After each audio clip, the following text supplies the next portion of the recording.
Queridos irmãos, desejo que a paz de Jesus possa preencher o teu coração, assim como o amor dele, não apenas agora, mas para sempre e sempre. Nosso Brasil hoje está vivendo um momento, mais um dos momentos históricos. Várias pessoas estão orando, clamando misericórdia, sabedoria, para que os nossos governantes possam, de uma maneira dirigida por Deus, tomar as decisões corretas. Como igreja, estamos orando e depois nós iremos orar. Nós iremos estudar hoje, dar prosseguimento ao estudo da nossa série Fogo. E eu quero convidar você agora a abrir a sua Bíblia ou acessar em Atos capítulo 28. Atos capítulo 28, nós iremos ler os versículos de 1 a 6. Atos 28, versículos de 1 a 6. Assim nos diz a palavra do Deus eterno. Já salvos, soubemos então que a ilha se chamava Malta.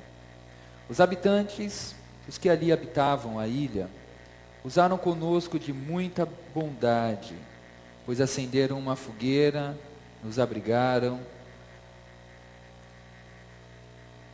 Deixa eu reler, perdi aqui o dedo. Os que habitavam a ilha usaram conosco de muita bondade, pois acenderam uma fogueira e nos abrigaram a todos por causa da chuva que caía e do frio. Enquanto Paulo ajuntava um feixe de gravetos e os colocava sobre o fogo, uma serpente, fugindo do calor, prendeu a sua mão. Quando os que habitavam a ilha viram a serpente pendurada na mão dele, disseram uns aos outros: certamente este homem é um assassino.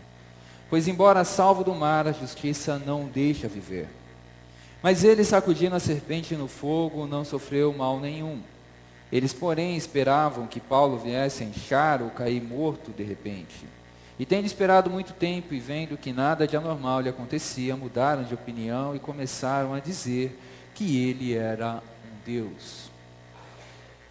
Vamos orar mais uma vez? Senhor Jesus, eu te peço em teu nome, que a tua palavra possa encontrar morada em nossos corações e produzir em nós aquilo que o Senhor deseja que ela produza para a glória do teu nome. É a minha oração, em teu nome, Jesus, amém.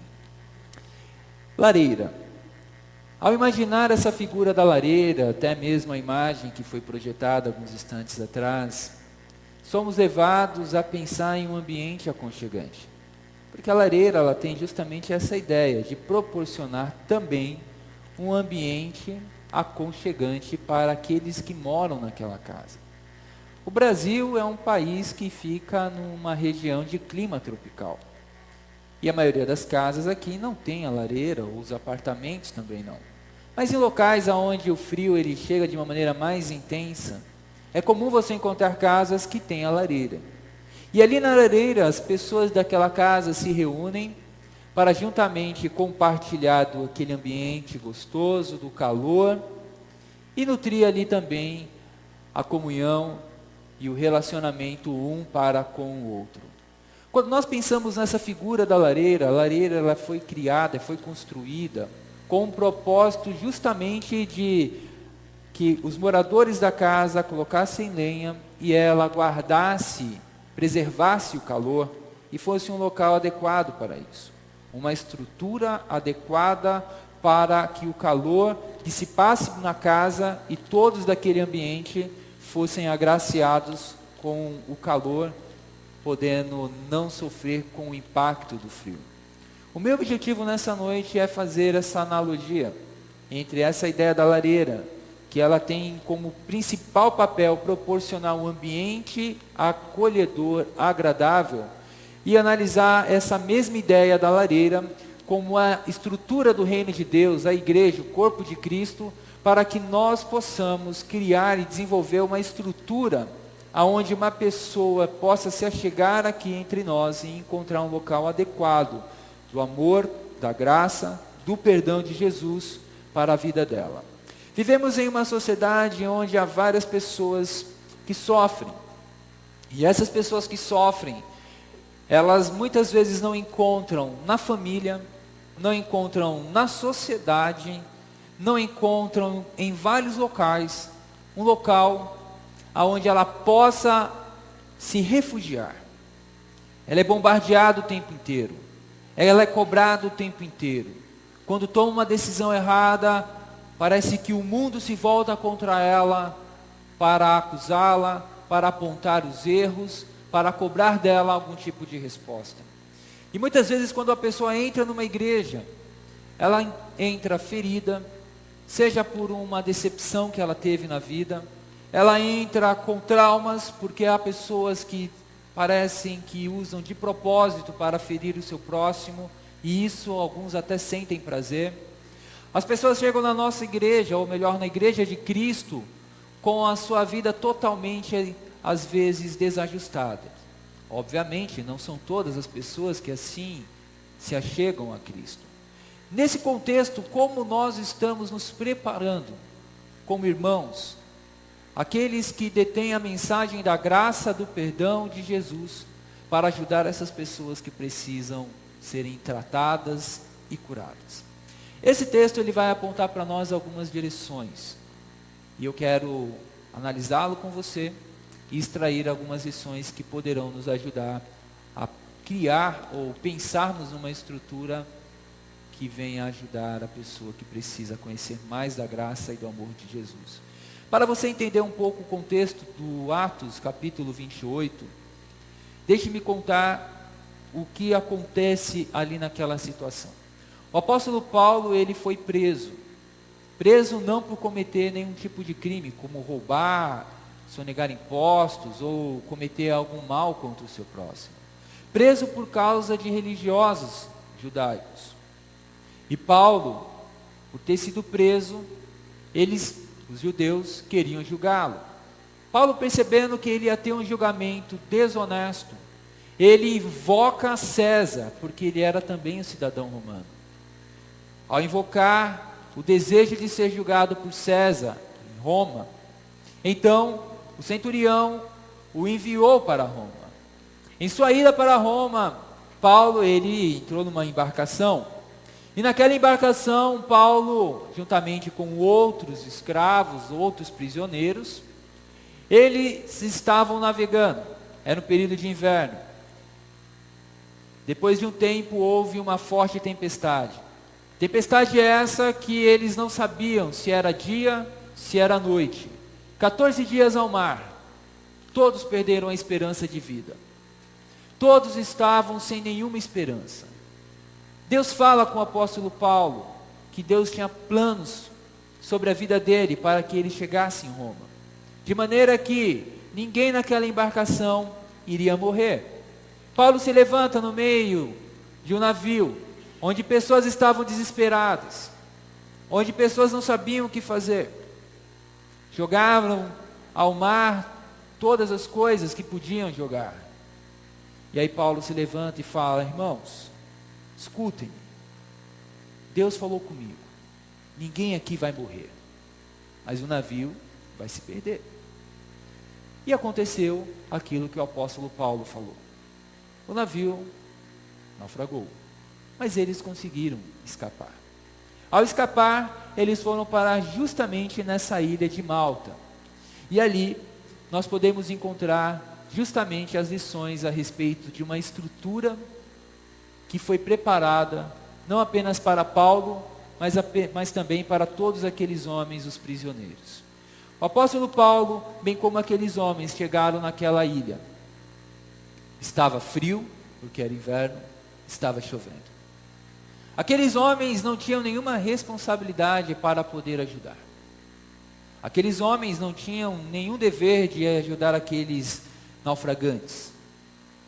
Mas os malteses agiram com misericórdia e ajudaram eles. Algo bem diferente do que nós podemos observar na Europa hoje, quando imigrantes sírios estão chegando, as fronteiras fechadas, tudo sendo hostil a essas pessoas. Aqueles bárbaros, os malteses, nos dão uma primeira lição a respeito de como criar uma estrutura que realmente possa ser acolhedora a todas as pessoas. A bondade, ela é o principal elemento para criarmos uma estrutura acolhedora.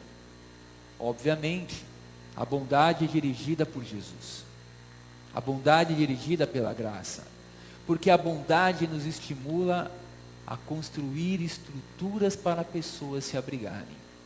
A bondade daqueles homens não apenas fez com que eles acolhessem os naufragantes, como também fizessem uma fogueira para que eles se aquecessem e não morressem de frio.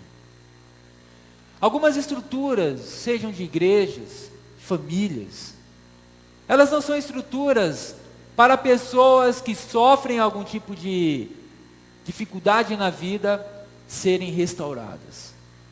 São locais de acusação. Vocês são culpados disso.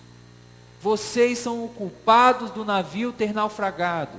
Aqueles habitantes daquela ilha poderiam ter falado isso. Vocês não prestaram atenção que estamos num tempo de inverno e que vocês deveriam ficar ali no porto em segurança, ao invés de enfrentar o mar agitado. Aqueles homens não agiram dessa maneira, eles agiram com bondade. Eles agiram com misericórdia, fizeram uma fogueira, abrigaram todos por causa da chuva. Não abrigaram apenas alguns, abrigaram a todos, sem exceção. A igreja precisa aprender a construir ambientes adequados para as pessoas que sofrem.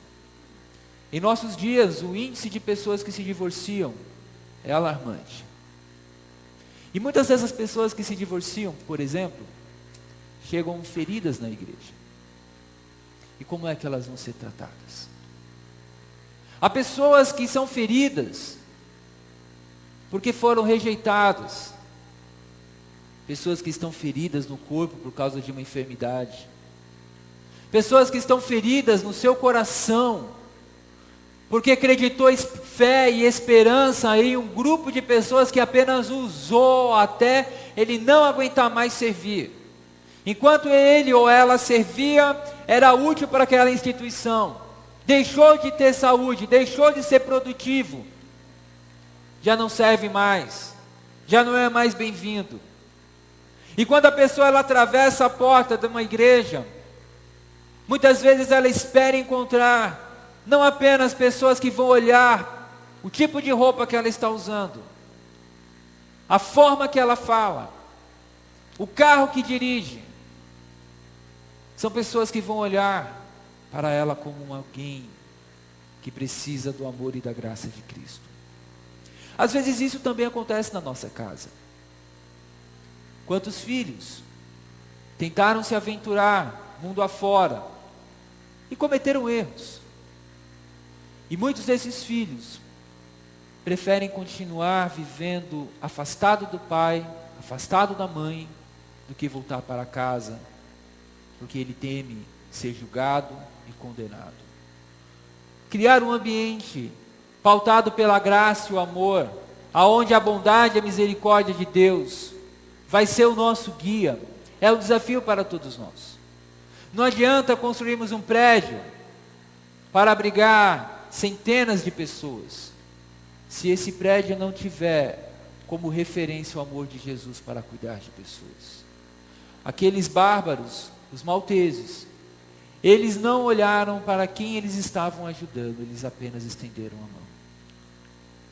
Nós muitas vezes somos seletivos para ajudar as pessoas. Eu quero ajudar as pessoas que eu julgo serem pessoas dignas da minha ajuda. Logo, a ajuda ao próximo se tornou seletiva. Eu ajudo quem eu quero, da maneira que eu quero e se quero. Imagine se Deus agisse assim conosco. Eu vou ajudar quem eu quero. Deus, Ele demonstra o seu amor e sua graça a todos.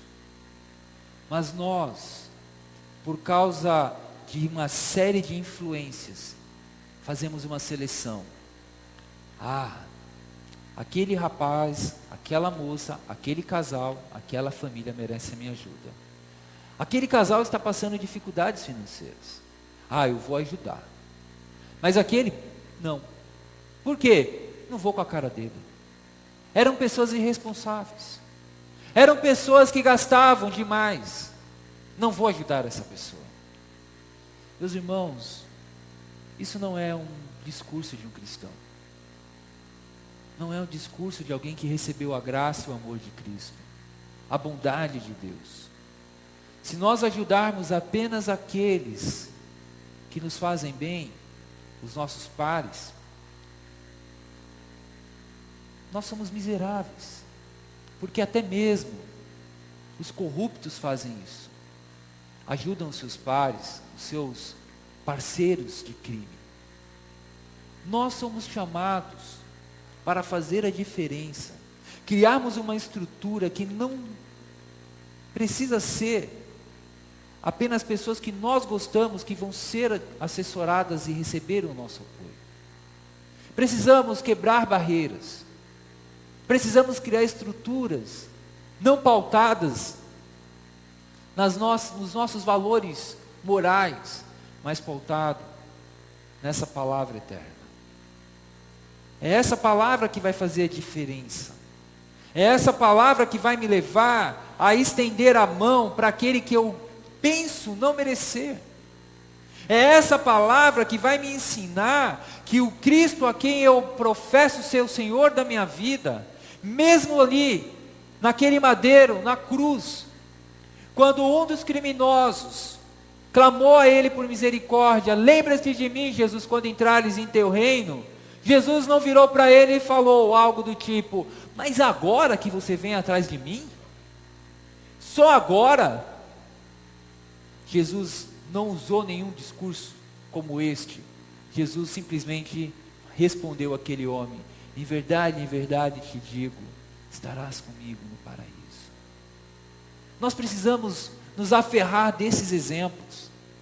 Não é um exemplo do toma lá da cá, de tirar vantagem, de tirar proveito, da lei de Gerson, da lei de Murphy, da lei do mais forte, ou da lei do grito.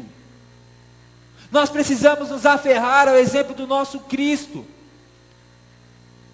porque quando nós nos aferramos, quando nós inundamos a nossa mente e o nosso coração dos exemplos de Cristo, mesmo em dificuldades, mesmo achando que alguém não possa merecer, nós iremos dizer, eu vou ajudar porque no passado eu também não merecia o amor e a graça de Jesus, e Jesus me alcançou quando eu não merecia. Nunca se esqueça quem você era sem Jesus no passado. Você poderia estar vestido com uma roupa bonita, perfumado ou perfumada, poderia estar num local muito bonito, mas a Bíblia ela usa o seguinte exemplo para mostrar quem nós éramos. Éramos tudo isso bonitinho, mas éramos como um defunto dentro de um caixão. Um defunto dentro de um caixão, você pode colocar o melhor perfume, a melhor roupa, pode colocar ele no caixão mais caro, ele ainda continuará morto.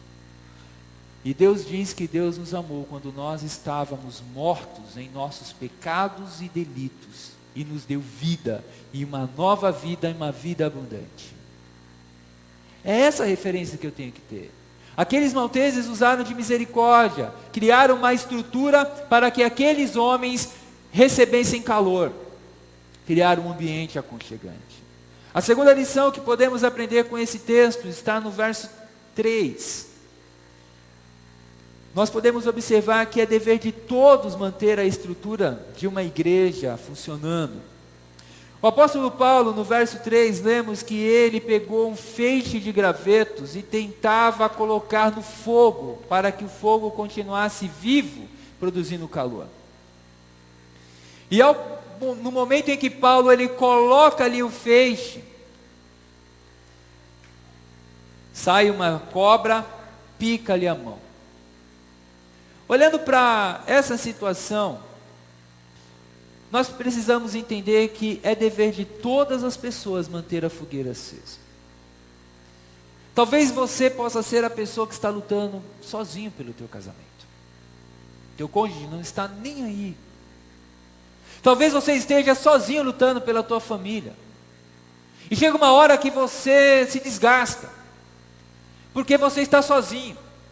Ali naquele momento tinham não apenas uma pessoa, não apenas duas pessoas, tinham várias pessoas ali com o apóstolo Paulo, no mínimo 276 pessoas, que era o número de pessoas da embarcação, fora os habitantes da ilha.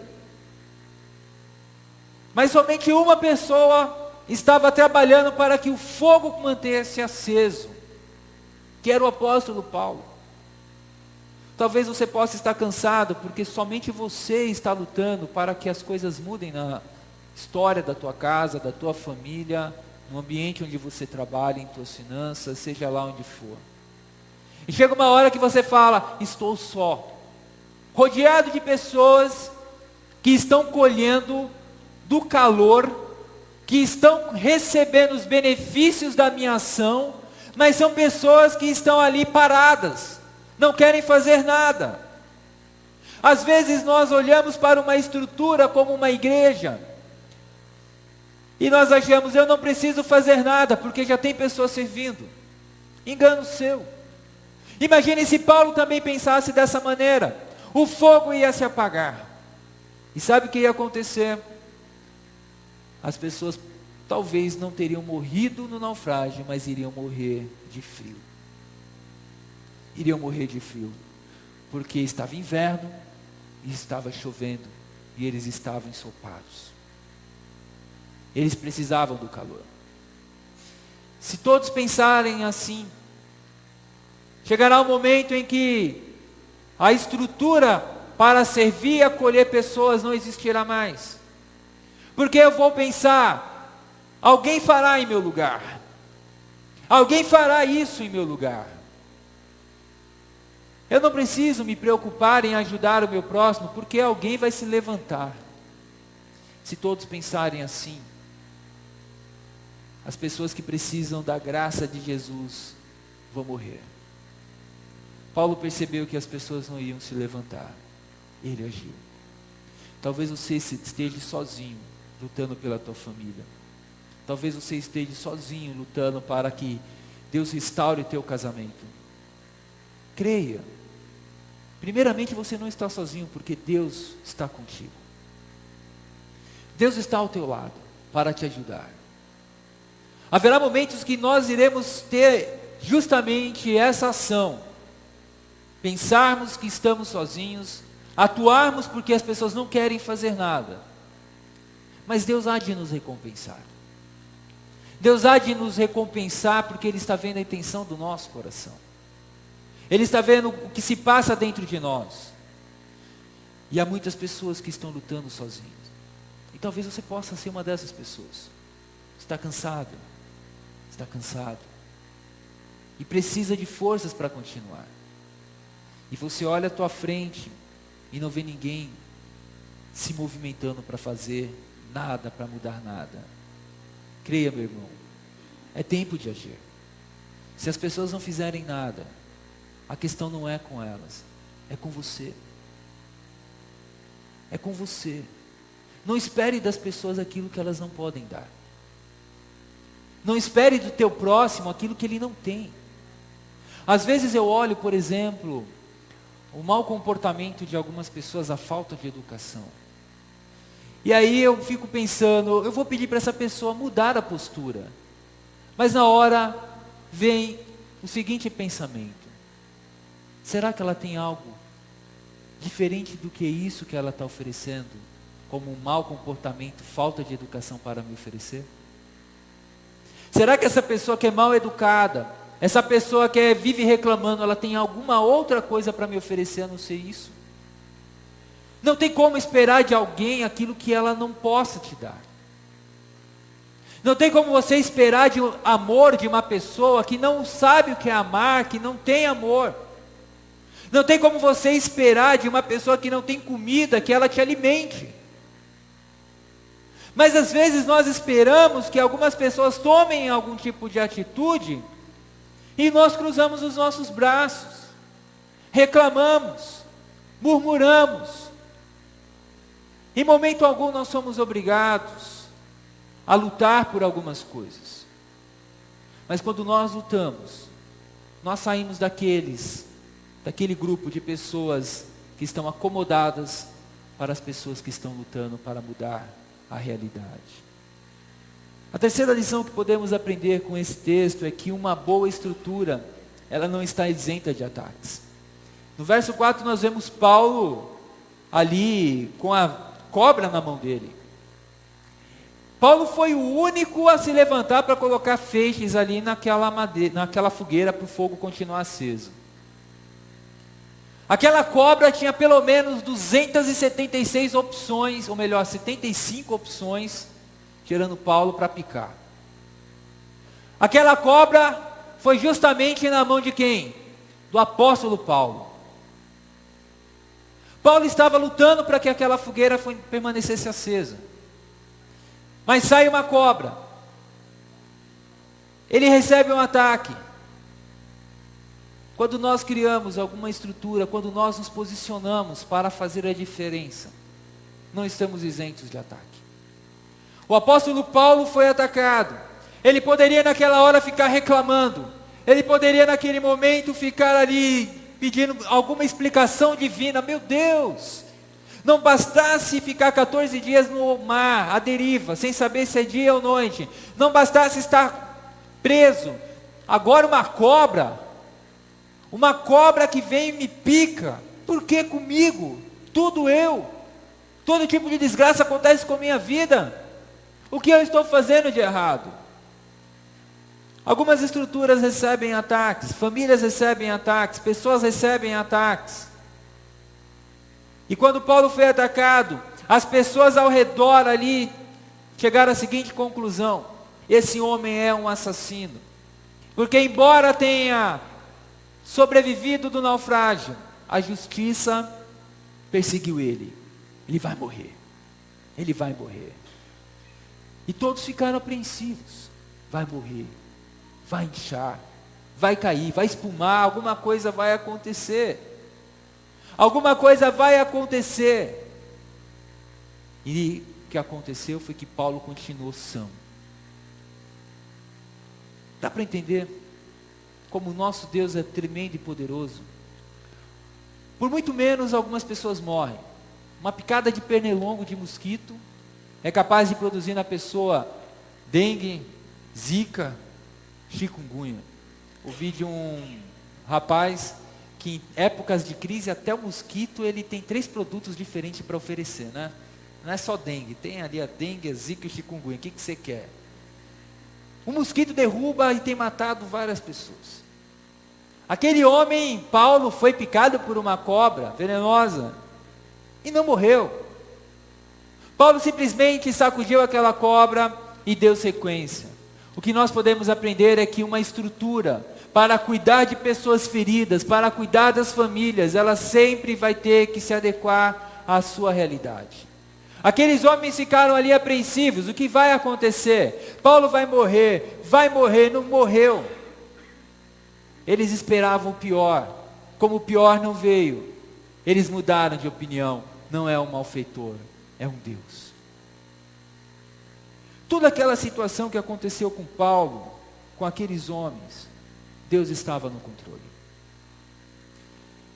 Deus estava no controle, ao ponto de que aquela situação da cobra picando Paulo, abriu portas para que Paulo pregasse o evangelho para os moradores daquela ilha. Deus tem plano em todas as coisas. Deus tem plano até mesmo quando nós estamos desempregados, para nos ensinar e ensinar as pessoas ao nosso redor. Estava conversando com uma irmã em Cristo, que tem um familiar que os médicos já desenganaram. Não tem mais o que fazer. O câncer se alastrou para todas as partes do corpo. Agora o que nós esperamos é a morte. E isso já se passam quase 3 meses. E a família sofre, porque esse familiar não come, não se alimenta, não bebe, fica numa cama, tomando medicamento para dor. E a pergunta dos familiares é: até quando nós iremos ver o sofrimento dessa pessoa que nós amamos tanto? E na hora eu perguntei para a pessoa, falei, será que Deus não quer usar a vida dessa nossa irmã que sofre para alcançar outra pessoa, porque ela já foi alcançada por Deus em alguma área? Às vezes nós temos a tendência de cultuar a nossa dor e o nosso sofrimento.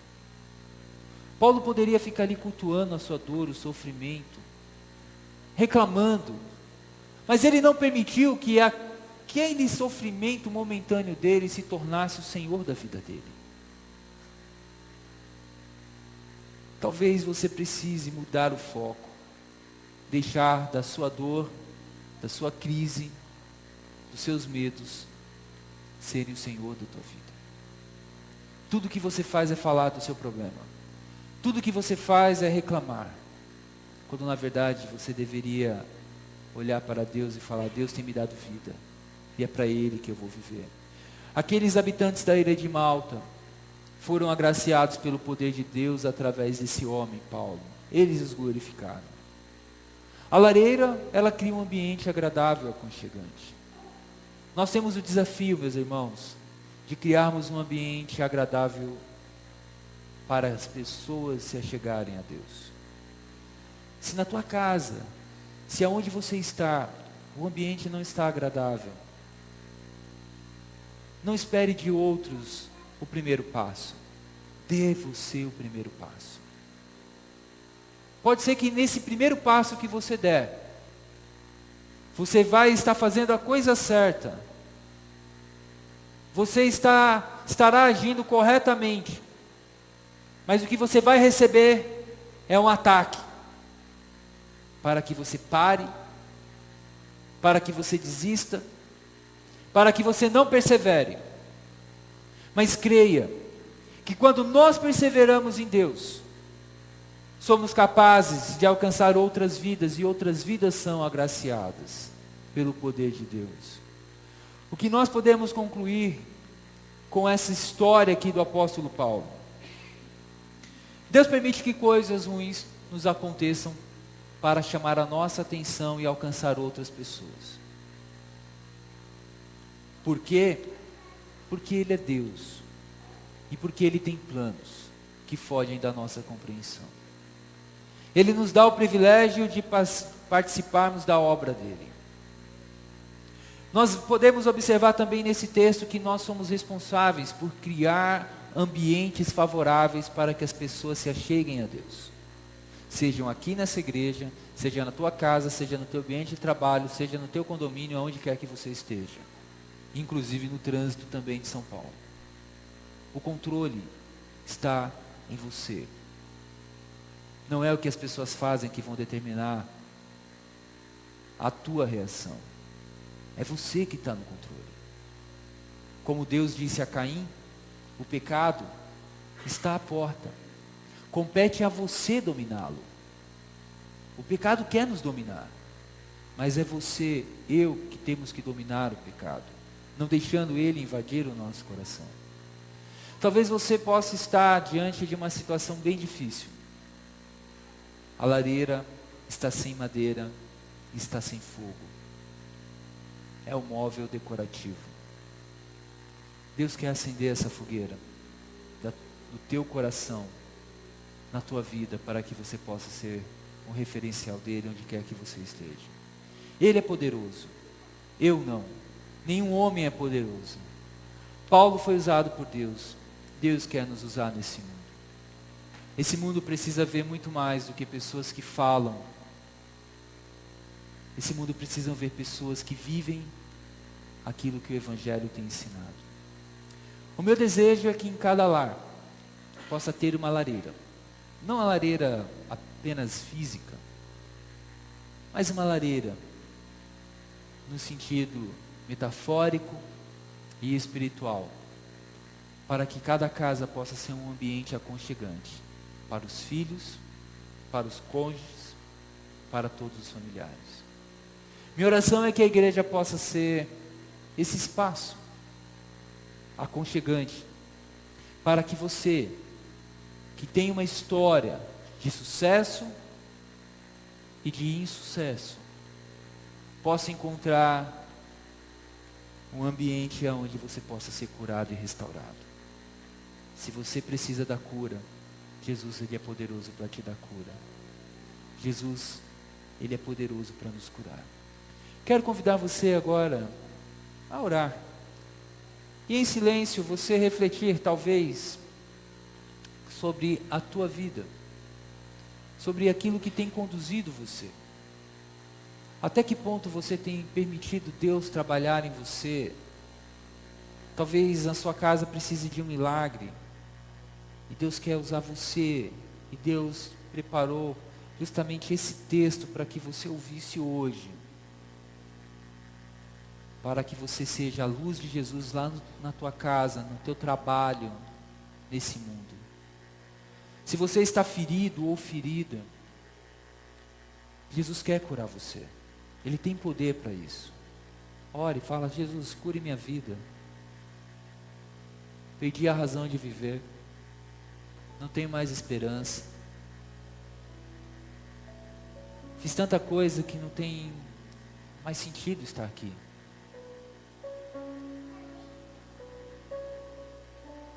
Peça para Deus fazer um milagre, reavivar o teu coração.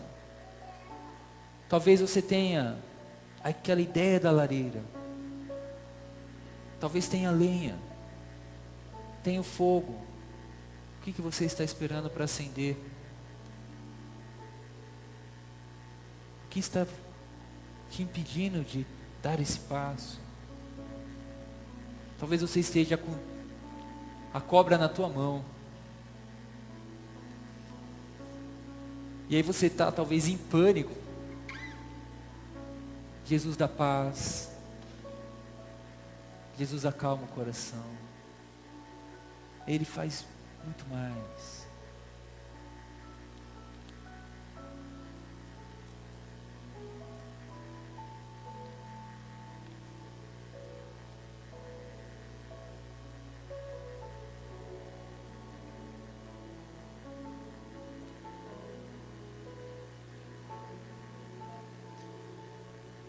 Alguém gostaria que orássemos por sua vida?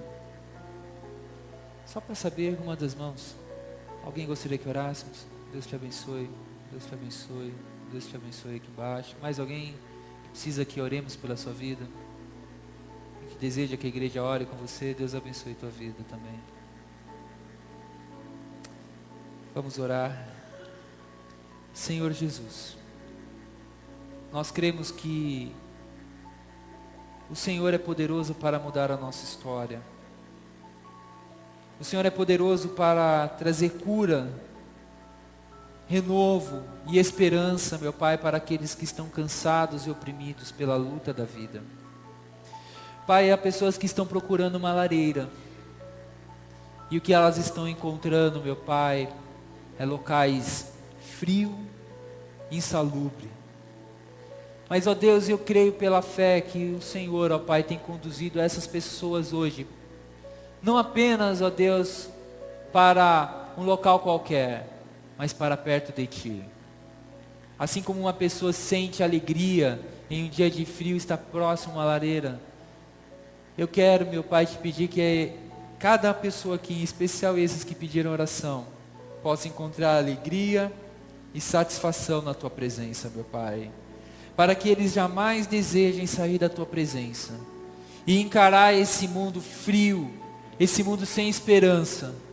Pai, faça um milagre na vida de cada um conforme a necessidade do Teu povo.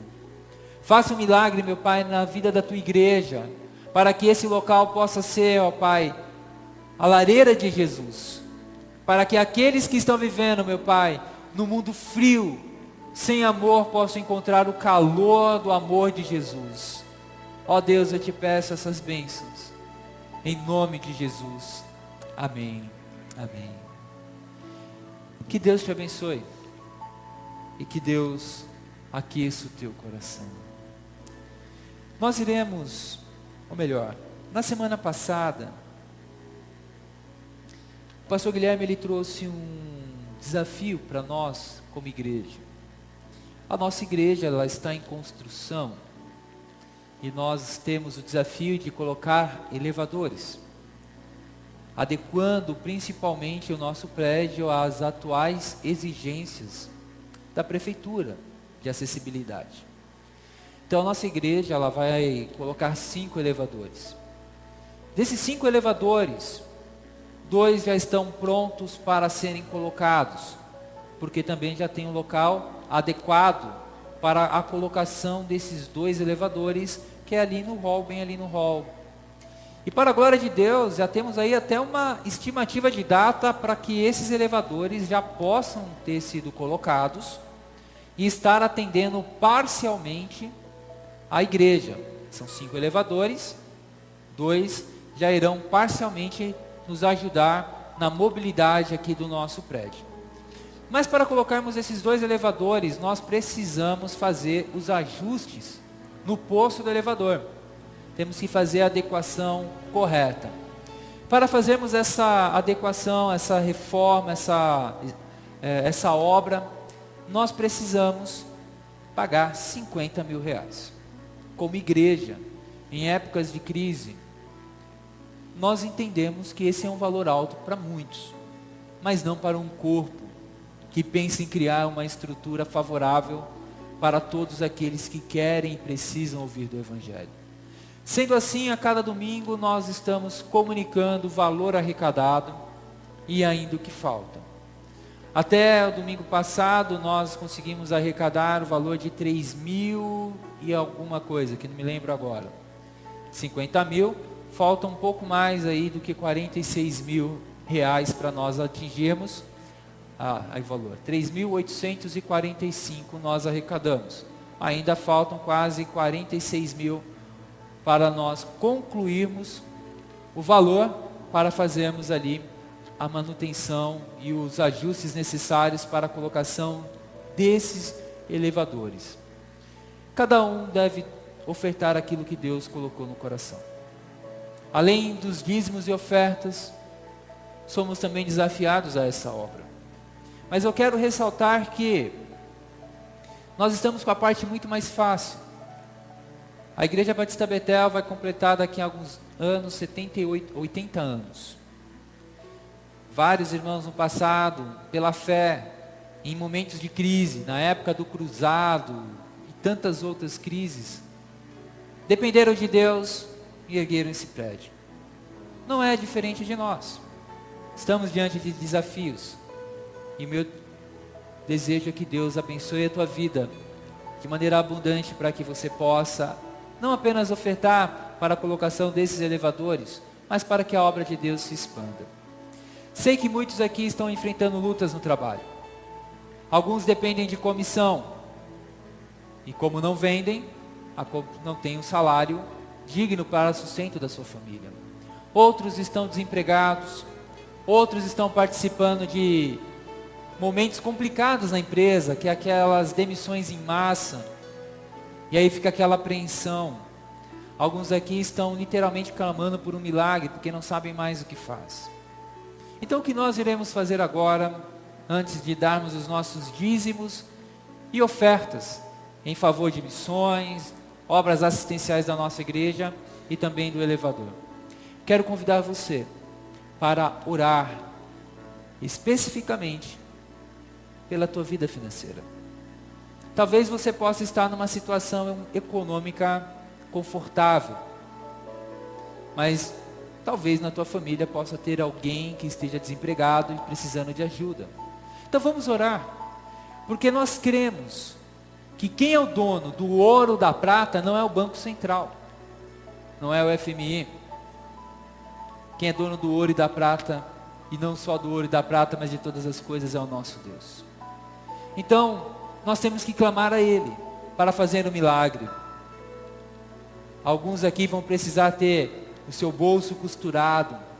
Alguns aqui vão ter que aprender a depender mais de Deus. Então ore, fale com Deus. Ele é poderoso para fazer um milagre. Nós iremos orar. E depois de orar, nós iremos cantar ao Senhor e dedicar a Ele nosso dízimo e oferta. Ore, eu vou orar e nós iremos encerrar dentro de alguns instantes esse período de oração.